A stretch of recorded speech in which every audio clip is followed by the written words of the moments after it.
Hello ma belle et toi, j'espère que tu vas bien. Je te souhaite la bienvenue sur la Free Souls Academy. Je m'appelle Estelle Félicité, je suis coach de vie spécialisée en psychologie du comportement et nutrition. Et sur cette chaîne, je partage avec toi mes astuces de développement personnel, de nutrition. Mais aussi je partage avec toi ma foi en toute humilité et en tant que sœur en Christ pour que tu puisses t'édifier et grandir dans la foi, dans l'amour et dans la joie.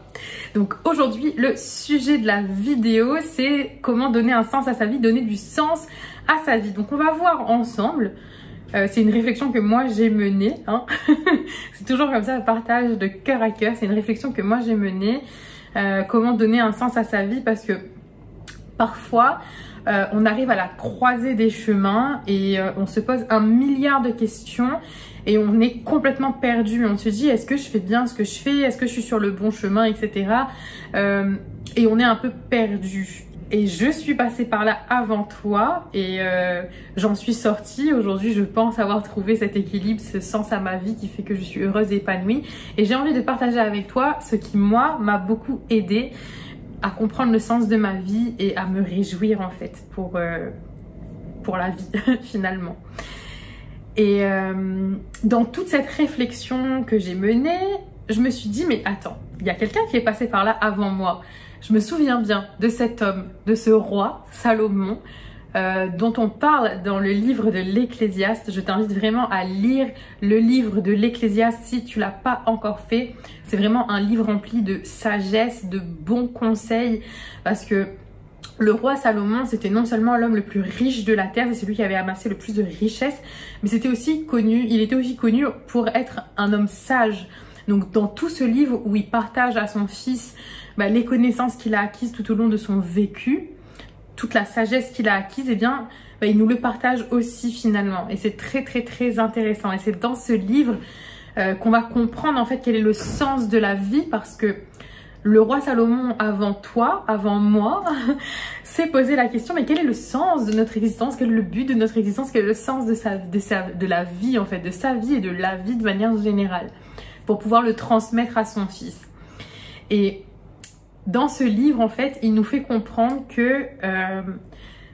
parce qu'il faut savoir que le roi Salomon, c'est non seulement, donc il avait beaucoup de richesses, mais il a accompli toutes les choses qu'il avait envie d'accomplir dans sa vie. Il avait un nombre incalculable de femmes et il a vraiment obtenu tout ce qu'il a désiré. Tout ce que son cœur désirait, il l'a eu dans sa vie.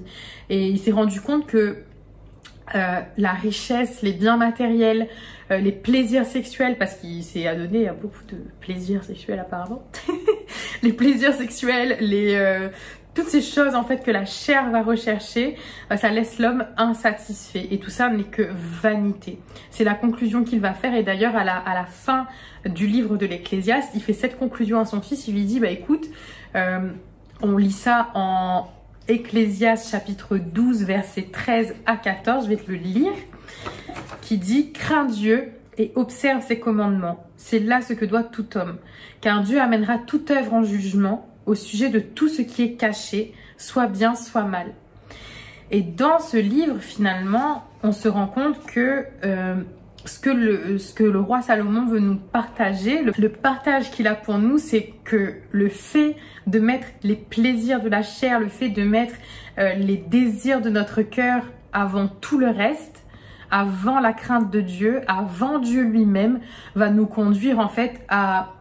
Certes, ça va nous donner une gratification immédiate, mais ça va laisser notre âme en fait vraiment insatisfaite et vraiment triste, vraiment vide. Et il n'a pas trouvé en fait réconfort dans les choses que le monde a à offrir. Et finalement, sa conclusion, c'est ça, c'est que toute la joie se trouve en Dieu.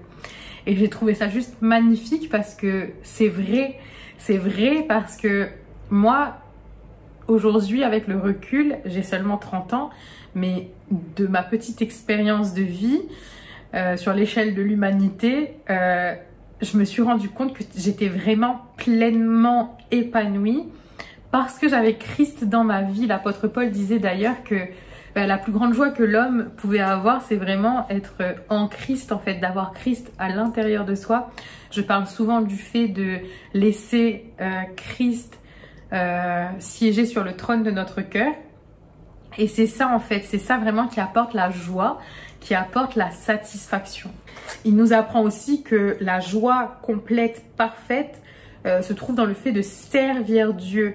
C'est dans le fait de faire avec joie et amour, accomplir la tâche que Dieu nous a confiée. Et c'est vrai que Dieu a une mission pour chacun d'entre nous. Dieu, il a des plans de paix et non de malheur pour chacun de ses enfants. Et c'est comme ça, en fait, qu'il donne un sens. Quand il faut ne pas avoir peur, en fait, de lever les yeux à son Créateur et de dire « Papa, tu m'as créé. Tu sais pourquoi tu m'as créé. Donc, quel est le sens de ma vie ?» Il ne faut pas avoir peur, honte de demander au Créateur quel est le but de l'existence de cette créature. Cette créature, c'est toi, c'est moi. Créature, c'est par exemple, je me disais, je me faisais la réflexion d'un constructeur d'objets, par exemple. Un constructeur, quel qu'il soit, un créateur, quel qu'il soit. Il va créer, je dis n'importe quoi, il va concevoir une machine à laver. Dans le mode d'emploi, il sera écrit quelle est la façon, quel est le but de cette machine à laver et comment cette machine à laver doit être utilisée. Ok? Donc, et c'est avec qui qu'on va trouver ce mode d'emploi? C'est avec le fournisseur, c'est avec le créateur. Donc, nous aussi, en tant que créature, en tant qu'enfant de Dieu, on doit prendre l'habitude, on doit avoir le réflexe de courir, de crier à notre Père et de crier à notre Créateur, mais pourquoi m'as-tu créé? Quel est le but de mon existence? Comment je peux donner un sens à ma vie? Et ça, en fait, ça va se faire à travers le jeûne et la prière, parce que c'est ce qui va nous permettre vraiment de faire taire notre chair, de faire taire les désirs de notre cœur et de rechercher vraiment quelle est la volonté bonne et parfaite de Dieu pour notre vie et s'intéresser vraiment uniquement à ce que Dieu veut et pas à ce que nous, on veut en tant qu'humains. Et d'ailleurs, je parlais dans la vidéo qu'on avait fait sur la puissance du jeûne, que je te mets juste ici. On avait dit que y a différents types de jeûnes. Et par exemple, le jeûne que Daniel avait fait, c'était le jeûne qui lui a permis de connaître la volonté de Dieu pour sa vie. Donc toi, prends le temps de réfléchir à quel type de jeûne tu devrais faire, en sachant que le jeûne, c'est un jeûne de nourriture, évidemment. Les exemples de jeûne de la Bible sont que des exemples de jeûne de nourriture. Donc, il n'y a que le jeûne de nourriture, en fait, qui permet vraiment de se connecter à Dieu. Donc, réfléchis, toi, comment tu peux te connecter à Dieu. Qu'est-ce que Dieu veut que tu fasses pour te connecter à lui? Quel type de jeûne? Quel type de prière? Laisse le Saint-Esprit, appelle le Saint-Esprit à l'aide. Demande au Saint-Esprit de venir te montrer qu'est-ce que Dieu veut que tu fasses pour connaître la volonté qu'il a pour ta vie. Et pour aller plus loin, si tu veux vraiment connaître quel est ton appel, quel est l'appel de Dieu pour ta vie, je t'invite à regarder, j'ai listé une vidéo dans la barre d'infos, je te la mettrai dans les premiers liens. C'est la vidéo qu'a fait le pasteur JB sur comment connaître l'appel de Dieu dans notre vie.